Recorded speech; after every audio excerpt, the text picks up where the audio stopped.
quando a adoração a Deus, a nossa devoção pessoal a Ele, não vem acompanhada com a devida correspondência em nossa moralidade, na maneira honesta e justa em que nós vivemos, publicamente, ou seja, no espaço público, não só na devoção íntima do coração, no espaço público, diante dos demais, então estamos andando para trás.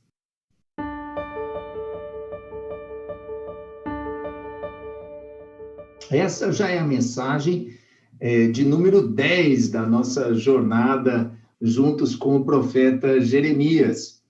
Quem tem acompanhado essa série de mensagens, ou aproveitado essa série de mensagens para ler o livro de Jeremias, e daí já descobriram que leva tempo, né? Porque é o segundo maior livro da Bíblia, atrás apenas do livro dos Salmos. Também já se deram conta de que de uma outra característica do livro do profeta Jeremias e também de outros profetas. E essa característica é que muitas vezes, na verdade, a maior parte do tempo, os profetas estão entregando palavras duras.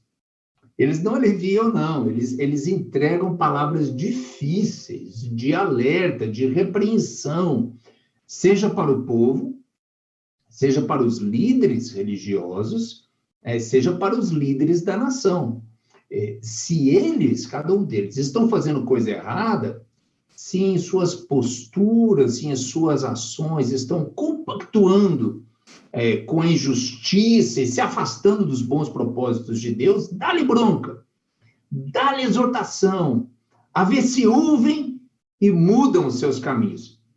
Aquela mãe ou pai que gosta de dar bronca nos seus filhos, né? Talvez nesse momento esteja tendo aquele sentimento de realização.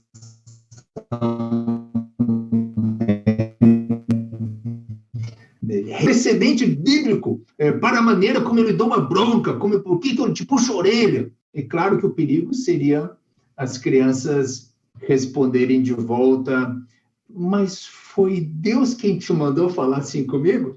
Pois é, porque com os profetas era assim, né? Não era da sua própria iniciativa ou desejo que eles falavam, mas sim eles entregavam uma mensagem que vinha da parte de Deus, entregando essa mensagem para as pessoas. Pois bem, voltemos a isso de que eram palavras difíceis. Na mensagem passada, nós passeando pelos capítulos 4 a 6 em Jeremias, nós vimos muitos desses alertas difíceis. Ainda assim, no título da mensagem, quem participou desse culto vai recordar que nós nos enfocamos em algo mais, digamos, positivo. Nós chamamos a mensagem de o bom caminho, resgatando esse tom de esperança naquilo que o profeta disse: parem nas encruzilhadas e olhem ao redor, perguntem qual é o caminho antigo, o bom caminho, andem por ele e encontrarão descanso para a alma. Ou seja, em meio a tantas palavras duras, nós tentamos nos enfocar em algumas que nos pudessem dar, que puderam dar ao povo naquela época e a nós hoje, algo de esperança, que viria do parar, do perguntar e do andar pelo bom caminho que nos é apresentado pelo Senhor. Hoje, o título da mensagem não vai ser tão otimista como aquela. E volto a seguir nessa mesma linha de que muitas vezes a maior parte do tempo as palavras são difíceis, são duras, são alertas. Mas talvez devamos reconhecer que o versículo inteiro da mensagem passada já nos alertava sobre isso. Porque depois que o profeta nos falou sobre o bom caminho, ele disse também: vocês, porém, respondem, não é esse o caminho que nós queremos seguir. Não é esse o caminho que querem seguir. Então, nessa mesma linha honesta de reconhecimento da rebeldia do povo em relação à relação com Deus, nós temos o título da mensagem de hoje, que vem desse outro verso no capítulo 7, que diz assim: meu povo, porém, não me deu ouvidos. Continuaram a fazer o que bem queriam e a seguir os desejos teimosos do seu coração perverso. Andaram para trás em vez de avançar. Andaram para trás em vez de avançar. Lerei mais alguns versos nessa sequência, sendo que para a mensagem de hoje e também na próxima mensagem que nós teremos no livro de Jeremias, nós exploraremos todo esse trecho do capítulo 7 e do comecinho do capítulo 8. Diz assim a sequência do texto no capítulo 7, e leio agora desde o fim do verso 24 até o verso 29 do capítulo 7 de Jeremias. Diz assim a palavra do Senhor: andaram para trás em vez de avançar. Desde o dia em que seus antepassados saíram do Egito até agora, continuo a enviar meus servos, os profetas, dia após dia. Meu povo, porém, não me deu ouvidos. Foram ainda mais teimosos e desobedientes que seus antepassados. Diga-lhes tudo isso, mas eles não escutarão. Anuncie estas advertências, mas eles não responderão. Diga-lhes, esta é a nação que não obedece ao Senhor seu Deus e não quer ser ensinada. A verdade já não existe no meio deles, desapareceu de seus lábios. Raspem a cabeça em sinal de luto e chorem nos montes, pois o Senhor rejeitou e abandonou esta geração que provocou sua ira. Vamos orar mais uma vez. Senhor, obrigado pela tua palavra.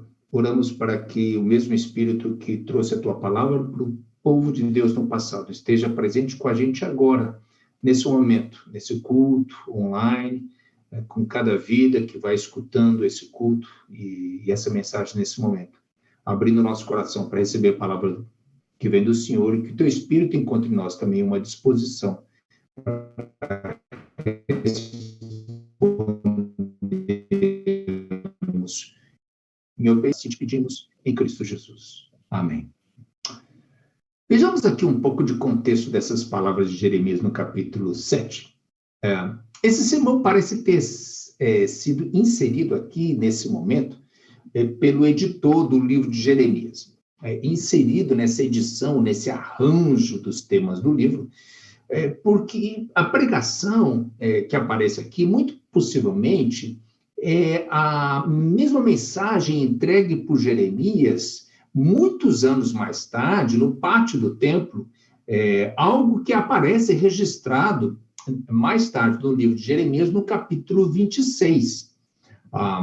Então, quando lemos o episódio que aparece no capítulo 26, justamente esse sermão aqui do capítulo 7, muito possivelmente é o mesmo sermão pregado naquele momento mais tarde, quando Jeremias prega já durante o reinado de Jeoiaquim, o rei Jeoiaquim, mais ou menos anos 609 ou 608 a.C., ou seja, uma mensagem que Jeremias está pregando, mais ou menos 18 anos depois do início do seu reinado, que havia sido durante o jovem rei Josias, o reformador rei Josias. Então, essa mensagem é uma mensagem que ele está pregando vários anos mais tarde. E por que essa mensagem já aparece aqui? Lembremos que a edição final do livro de Jeremias foi feita para o povo quando esse povo já estava no exílio. Quando o povo já estava na Babilônia, já havia sido levados cativos para a Babilônia. Ou seja, quando eles estão lendo esse rolo, esse manuscrito, com as mensagens que foram entregues por Jeremias antes do exílio, eles estão lendo esse livro do profeta, estando já no exílio, na Babilônia, levados para longe da sua terra. Ou seja, já sofrendo as consequências das más escolhas que eles fizeram no passado. Quando eles leem essa mensagem, então é como se agora houvesse esse benefício, ou ao menos a possibilidade desse benefício, de aprender com o que eles mesmos e seus antepassados fizeram, e muitas vezes fizeram de errado. Eles poderiam pensar, eles poderiam admitir que não foi por falta de alerta, não foi por falta de mensagem da parte de Deus, lhes dizendo que esses não eram bons caminhos. eles teriam que admitir, esperamos que aprender com isso, que eles já haviam sido alertados e não ouviram, que haviam sido exortados, mas não prestaram atenção a isso. E por isso acontecia isso que eles estavam experimentando agora e vivendo no exílio. A roda do mundo gira, gira, e parece que isso sempre volta a acontecer em diferentes lugares. Muitas vezes na nossa vida, não é por falta de aviso, não é por falta de alerta, ainda assim nós escolhemos mal. E depois sofremos as consequências das nossas más escolhas. Hoje nós nos enfocaremos na primeira parte do texto, nos alertas quanto aos equívocos que eles cometem, as falsas seguranças que eles buscam. E depois, na próxima mensagem, nós falaremos sobre o problema que eles continuam a ter quando não ouvem o que Deus tem para lhes dizer. Primeiro, vejamos juntos de que essa aqui era uma mensagem impopular. Imaginemos a cena. Jeremias, nesse ponto, possivelmente já famoso, já conhecido, né, do povo, por ficar entregando alertas, né, mensagens que não eram alertas e mensagens muito bem-vindas, porque anunciavam uma catástrofe que viria sobre eles, por causa dos seus próprios erros. Ele estava agora, Jeremias, no pátio do templo, do lado de dentro, logo depois do portão de entrada, ali pregando essa mensagem que Deus lhe pedia para pregar. Como nós vemos depois no capítulo 26, ele quase é morto por causa da reação negativa que as pessoas têm à mensagem que ele entregou. Afinal de contas, o que é que Jeremias fala assim que é considerado tão impopular, né? Há 2 pontos na sua pregação. Primeiro, um mandamento, no verso 3, e depois um alerta, no verso 4. E aí a estrutura, mais ou menos, funciona assim. Ele faz o mandamento no verso 3 e expande esse mandamento nos versos 5 a 7 do capítulo 7 de Jeremias, e o alerta do verso 4 ele vai expandir nos versos 8 a 11, nessa maneira típica de escrever da literatura hebraica. Pois bem, vejamos o primeiro, o mandamento. E o mandamento era: abandonem seus maus caminhos. Nós já tivemos uma mensagem dessa série em Jeremias, que inclusive tinha o seu título tirado de uma das frases que o profeta utilizou, que era: mudem sua atitude. Aqui, Jeremias volta à carga, dizendo-lhe que mudem os seus caminhos, abandonem os seus maus caminhos, e que apenas assim Deus deixaria que eles ficassem em sua própria terra. De novo, Jeremias é muito específico na maneira que ele espera que essa mudança aconteça. Não algo abstrato, não algo teórico, só da boca para fora, não. O mandamento era que houvesse uma mudança de fato no seu comportamento, nas suas atitudes, de maneira concreta, uma mudança para a justiça. Vejamos como que ele expande esse mandamento nos versos 5 ao 7. Ele diz assim: só serei misericordioso se vocês abandonarem seus pensamentos e atos perversos e começarem a tratar uns aos outros com justiça. Se pararem de explorar os estrangeiros, os órfãos e as viúvas, se pararem de cometer homicídio e se deixarem de prejudicar a si mesmos ao adorar outros deuses. Olha só, preste atenção, só serei misericordioso se. É forte isso, não? Não, alguém podia até reclamar, né? Poxa, como que Deus fala uma coisa dessa, que ele só será misericordioso se acontecer tais e tais condições. Mas veja que no Novo Testamento, na época de Jesus, nós temos uma repetição importante desse princípio espiritual.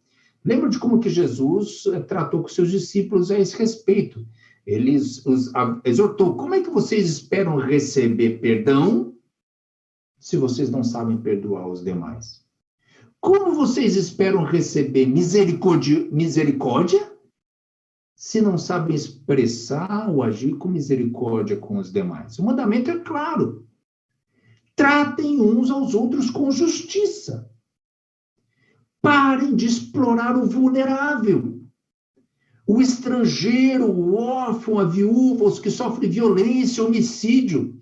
Uma injustiça, vejam bem, queridos irmãos e irmãs, já condenada há 2.600 anos. A mesma injustiça que é condenada por Deus hoje. A injustiça de pessoas inocentes que continuam a morrer por causa de balas perdidas. Venham essas balas de traficantes, de milícias ou ainda de polícias despreparadas. É injustiça e precisa ser denunciada e combatida. Ou a injustiça de, como ouvimos na triste notícia dessa semana, quando 545 crianças ainda estão separadas das suas famílias, sem que seus familiares consigam ser localizadas há 3 anos, por causa de políticas de imigração insensíveis, injustas, malévolas, executadas pela nação mais poderosa do planeta. E na triste ironia, uma nação que se diz ser regida por valores cristãos. Aí temos o verso 7, que afirma que se eles forem justos, aí sim então permitirei que fiquem nesta terra que há muito tempo dei a seus antepassados, para sempre. Vejamos por um momento, irmãos e irmãs, essa lógica da mensagem entregue por Jeremias. Se obedecerem, então permitirei que fiquem na terra que lhes dei para sempre. O que está acontecendo aqui? Eles recebem algo especial de Deus, no caso, a terra, a realização da promessa de Deus na aliança de Deus com o povo, para esse povo e seus descendentes. Mas aí vem a pergunta. Eles recebem essa terra porque obedecem, porque são especiais, ou recebem a terra porque o Senhor lhes deu a terra e pronto, e deu algo que é para sempre? Aqui nós temos um bom retrato, um bom dilema desses temas tão importantes na fé cristã que aparece ao longo das Escrituras, como funciona e que é qual a relação entre a graça de Deus e a obediência. E vejamos isso juntos, a graça e a obediência. Claro que aqui o tema específico era a possessão da terra, e o que nós já sabemos é que, ao final, por causa da desobediência deles, eles serão expulsos da terra, eles serão levados ao exílio, justamente por causa da sua rebeldia. Mas esse exemplo da terra nos ajuda também a entender outros aspectos da vida cristã na nossa jornada com Deus. O que nós temos? A obediência aos mandamentos de Deus era uma condição importante para a continuidade desse bom relacionamento com Deus. Ou seja, a obediência não era a causa da bênção. A obediência não era a porta de entrada da bênção para que Deus os abençoara em primeiro lugar. Ou seja, Deus nos alcançou o povo naquela época e nos alcança hoje, sempre Deus nos alcança em primeiro lugar é com a sua graça. Por causa da sua graça. É graça a base de Deus, pela qual Deus nos dá a vida. Ou qualquer outra bênção que nos venha da sua bondosa mão. Isso é muito importante. Por que a gente enfatiza isso a partir da palavra de Deus? Que é a graça a origem da bênção de Deus para a gente. Porque se nós entendemos bem isso biblicamente, nós vamos evitar esse problema de achar que é por merecimento.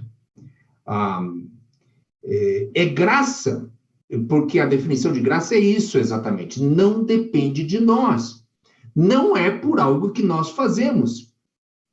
Então, a nossa fé, ela não pode ser igualada àquela de uma criança que acredita que vai receber o presente de Natal, e o Natal está vindo aí, né, do Papai Noel, porque se comportou direitinho ao longo do ano. Isso pode ser a teologia de Papai Noel, mas não é a teologia bíblica. Na teologia bíblica, o que vem primeiro é sempre a graça. Como um presente da mão de Deus, da bondosa mão de Deus, não porque merecemos, mas pela sua graça. E depois da graça, vem a obediência. E por que isso é importante? É importante para evitarmos cair, por um lado, nos perigos do legalismo ou da meritocracia na vida cristã. E esse engano seria o seguinte: esse engano do legalismo, da meritocracia, se basearia na ideia de que, ao seguir um conjunto de regras, de mandamentos, então somos salvos. Então nós recebemos a vida, o favor e a bênção de Deus. Ou seja, e veja o problema disso. A pessoa imagina que ela tem como ganhar o favor de Deus, ganhar a bênção de Deus. E o erro vai ser imaginar que é pelos nossos méritos que nós alcançamos a salvação e a vida que vem de Deus. Não.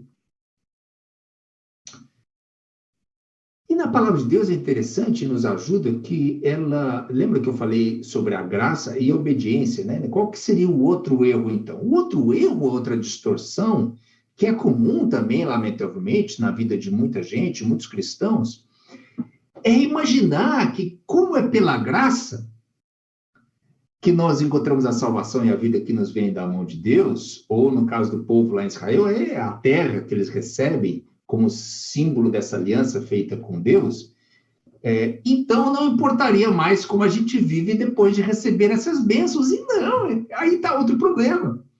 É claro que importa como que a gente vive depois de receber pela graça a bênção das mãos de Deus.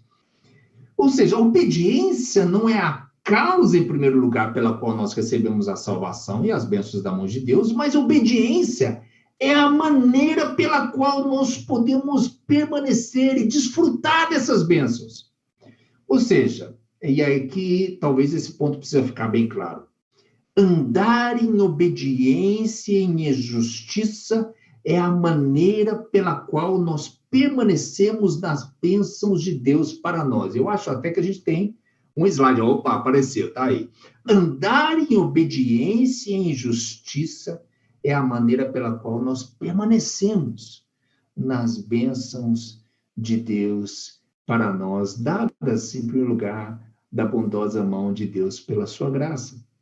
Então, revisando até aqui o problema que levava o povo naquele momento a andar para trás, em vez de avançar. Eles estavam andando para trás, em vez de avançar, porque eles não estavam tratando uns aos outros com justiça. Por isso o profeta lhes alerta: abandone os seus maus caminhos. Eles não entendem a graça, achando que é pelo legalismo, seguindo certas leis, ou pelo seu próprio mérito, que eles alcançariam as bênçãos, que alcançariam a salvação, ou o dom da terra. E eles não permaneciam em obediência. Eles haviam se esquecido que andar em obediência e em justiça é a maneira pela qual nós permanecemos nessas bondosas bênçãos de Deus. Pois bem, passemos ao segundo ponto e último de hoje, sobre o que o profeta faz, então, para lhes alertar e para buscar provocar alguma mudança neles. O profeta faz esse alerta, que desafia suas falsas seguranças. O profeta repete várias vezes: não se deixe enganar, não se deixe enganar. Se no mandamento do verso 3, e depois nas explicações dos versos 5 ao 7, havia como que uma ameaça, um alerta implícito, já no verso 4, e depois na explicação e expansão dos versos 8 ao 11, aí a acusação é bem explícita mesmo quanto ao engano que eles estavam embarcando. No verso 4 diz assim: não se deixe enganar por aqueles que lhe fazem falsas promessas e repetem: o templo do Senhor está aqui. O templo do Senhor está aqui. Eu acho que eu passei o slide errado aí para o Lucas. Depois a gente acerta isso. O alerta do verso 4 é esse, né? O templo, achando que, né, os outros profetas fazem as falsas promessas, o templo do Senhor está aqui. É bom, talvez, por um momento, recordar o significado do templo para o povo de Deus naquela época, e que é bem diferente da maneira com que a gente pensa sobre o templo, onde a igreja se reúne hoje em dia. Lembremos que o templo, naquela época, havia sido construído por Salomão, o rei Salomão, como a casa de Deus, o lugar onde Deus habitaria, o lugar onde o povo poderia ir para oferecer sacrifícios, e através desses sacrifícios, dessas cerimônias, experimentar perdão e reconciliação com Deus. Um lugar especial, sagrado, com forte simbolismo da presença de Deus no meio deles, através daquela estrutura física do templo.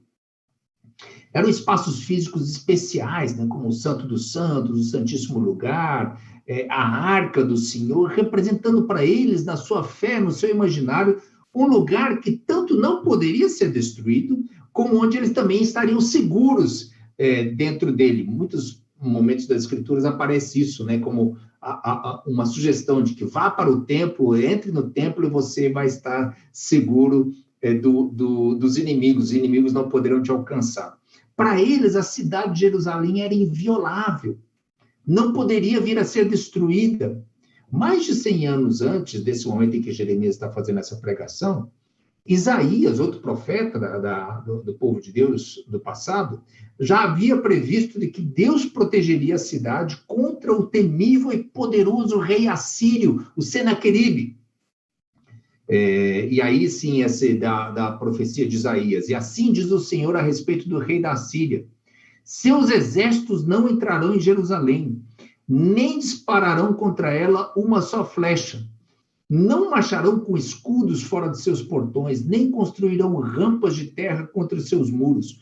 O rei voltará à terra dele pelo mesmo caminho por onde veio. Não entrará na cidade, diz o Senhor. Por minha própria honra e por causa de meu servo Davi, defenderei esta cidade e a libertarei. E sabe o que aconteceu? O incrível que aconteceu, porque o rei Senaqueribe, os assírios, era uma nação poderosa, um exército poderoso. O reino de Israel, do norte, já havia sido invadido pelos assírios.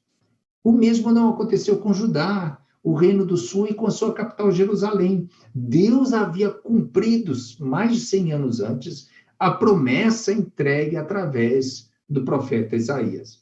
Então, talvez, na cabeça deles, eles deveriam pensar nesse momento: Deus já nos protegeu antes, com certeza continuará a nos proteger agora. A minha fé é um salvo-conduto, é uma apólice de seguro, nada de ruim vai acontecer comigo. E ficavam nessa de achando que eles estavam seguros porque eles tinham Deus. Mas o problema aqui, na verdade, é que quando nós lemos o texto, parece que exatamente o problema é que Deus já havia saído do cenário aqui como garantia para essa segurança deles. Porque não era mais o caráter de Deus ou sua fidelidade, mas o que eles achavam que era uma garantia para a sua segurança era uma afirmação mística ou supersticiosa que eles poderiam fazer: o templo está aqui, o templo está aqui. Era quase como se eles estivessem dizendo: nós somos melhores do que os outros porque o templo do Senhor está aqui. Era quase como se eles dissessem algo como naquela piada do vendedor que fala espanhol, né? Aí você pede a garantia. Qual que é a garantia, né? La garantia soy yo, né? O cara não tem garantia. O cara diz: a garantia sou eu. Porque o tempo está aqui, porque eu sou melhor do que os outros, porque a minha fé, a minha religiosidade é melhor do que os demais. E veja que curioso. Não o meu Deus diferente dos outros deuses ou ídolos. Não. O engano se traduz assim: a minha fé, a minha religiosidade é melhor, por isso nós estaremos seguros. Será mesmo? A tragédia é que nem a fé, a religiosidade, a devoção deles, nem suas ações, seu comportamento estavam correspondendo à fé verdadeira. Não estavam sendo bons, justos e corretos. Na verdade, eles estavam longe disso. Veja o que diz o profeta nos versos 9 ao 11. Não se deixe enganar por falsas promessas e conversas inúteis. Acreditam mesmo que podem roubar, matar, cometer adultério, mentir e queimar incenso para Baal e para todos os seus outros novos deuses, e depois vir aqui se apresentar diante de mim, meu templo, e dizer: estamos seguros? Para depois voltar a praticar todas essas coisas detestáveis? Vocês mesmos não reconhecem que este templo que leva meu nome se transformou em esconderijo de ladrões? certamente vejo todo o mal que acontece nele, eu, o Senhor, falei. Por que será que o profeta lhes alerta quanto a falsas promessas e conversas inúteis? E a resposta aparece nos versos seguintes. Dos 10 mandamentos, ele cita pelo menos 4 aqui. O 6º, o 7º, o 8º e o 9º. E no meio disso tudo, violência, derramamento de sangue, opressão econômica e corrupção judicial dos juízes. Acho que eu já compartilhei com a comunidade algumas vezes como ler os profetas bíblicos de alguma maneira ilumina o nosso entendimento. Não só do que aconteceu naquela época, mas também do que acontece hoje, nas nossas vidas, na nossa igreja, na vida da nossa nação, em nossos relacionamentos, na sociedade, no mundo de hoje. A tragédia, de muitas maneiras, ela é parecida. Muitos usando o nome de Deus, mas, na verdade, longe do coração de Deus e da sua justiça. Nós, por exemplo, achamos que ao elevar o nome de evangélicos, que isso seria talvez uma garantia de uma vida mais nobre, mais correta. Muitos pensando que mereceriam, então, algum privilégio ou tratamento especial, inclusive das autoridades, simplesmente por ser evangélicos. Daí, quando nós vemos nas notícias, infelizmente, vemos um escândalo atrás do outro. Vemos como o nome e a fé dos evangélicos são envolvidos em coisas vergonhosas. E, às vezes, acriticamente, estamos envolvidos na busca por espaços de poder. E, assim, fazendo alianças estranhas, apoios acríticos, numa espécie de busca do poder pelo poder, pelos supostos benefícios que esse poder na esfera pública possa vir a trazer para nós evangélicos. Uma tragédia que, lamentavelmente,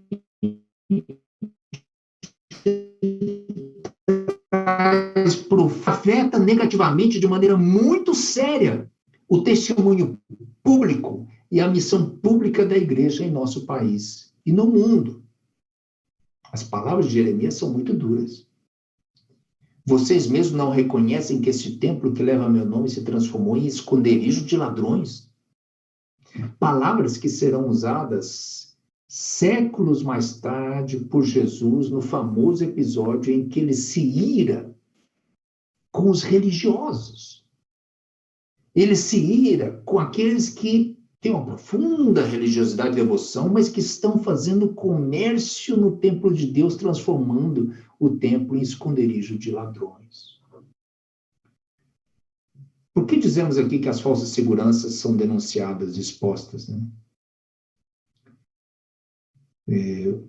Eu e a Ruth, nós tivemos esse professor, Chris Wright, um excelente professor da Bíblia, e ele nos fala o seguinte sobre essa passagem de Jeremias, capítulo 7. O que ele queria dizer, Jeremias, era que havia algo que as pessoas estavam convencidas de que era uma verdade na qual podiam confiar, mas que se tornou, na verdade, um engano. Uma sensação de segurança complacente, perigosamente falsa. É uma tentação que ainda persiste e pode aplicar-se a uma série de coisas. Palavras e tradições que gostamos de repetir, pelo sentimento que nos dão de ortodoxia segura, de ensinamento correto, mas sem vidas que correspondam. Lugares, organizações, instituições que passamos a considerar como tendo uma permanência sagrada, mesmo que tenham passado muito tempo sua utilidade para o reino de Deus. Causas, convicções, posições que Deus uma vez abençoou no passado, mas que se transformaram em chiboletes, né? Que era aquela maneira de diferenciar um povo do outro no Antigo Testamento, ou ganharam uma espécie de santidade que ninguém ousa desafiar. E ele conclui assim: verdades que já foram grandes podem se transformar em enganos quando geram uma segurança que não é baseada numa resposta viva e obediente a Deus no presente. Queridos e queridas, quando a adoração dos fins de semana ou dos seus momentos de devoção pessoal a cada dia não encontra correspondência na maneira como você vive e se relaciona com os demais, na verdade, nós estamos andando para trás, como alerta o profeta Jeremias. Quando a adoração a Deus, a nossa devoção pessoal a Ele, não vem acompanhada com a devida correspondência em nossa moralidade, na maneira honesta e justa em que nós vivemos, publicamente, ou seja, no espaço público, não só na devoção íntima do coração, no espaço público, diante dos demais, então estamos andando para trás. Nós cantamos hoje, eu agradeço a equipe do Louvor pelas lindas canções, e uma delas foi que as palavras dos meus lábios e o meditar do meu coração sejam agradáveis a ti. E mais tarde na canção, dissemos assim, todo dia, todo instante, hei de te servir. Então nós precisamos servir a Deus, é assim mesmo, todo dia, todo instante. Quando eu me relaciono em minha família, uns com os outros. Quando eu me relaciono com meus amigos, amigas. Quando eu estudo, quando eu trabalho. Quando eu vivo minha vida no espaço público. Quando eu voto. Em todas as escolhas que eu faço na minha vida, tem que ser assim. A nossa fé tem que afetar todo dia, todo instante hei de te servir. Para que eu não ande mais para trás. Mas seja transformado, transformada a cada dia. Avançando, não me enganando, avançando para que a bênção de Deus se cumpra em minha vida. E através da minha vida, no meu entorno, bênção de Deus sobre todos os demais. E assim nós concluímos hoje com esse tipo de pergunta e exortação vinda de Jeremias. Será que nós vamos aprender com esse mandamento e esse alerta de hoje? Meditemos, queridos, queridas, e respondamos com obediência, com vidas abertas para ser transformadas pela ação de Deus nas nossas vidas. Nós podemos, talvez, continuar a ler e meditar no capítulo 7, comecinho no capítulo 8, porque nós voltaremos a ele na próxima mensagem para conversar, inclusive, sobre como ouvir melhor. Enquanto isso, oremos e busquemos viver como a canção que nós cantamos hoje. Que as palavras dos meus lábios e o meditar do meu coração sejam agradáveis a ti, Senhor. E que todo dia, todo instante, vivamos para servir o Senhor. Em tudo que somos, em tudo que dizemos, em tudo que fazemos. E que Deus nos ajude, nos abençoe nessa resposta ao Senhor, na sua palavra. Amém.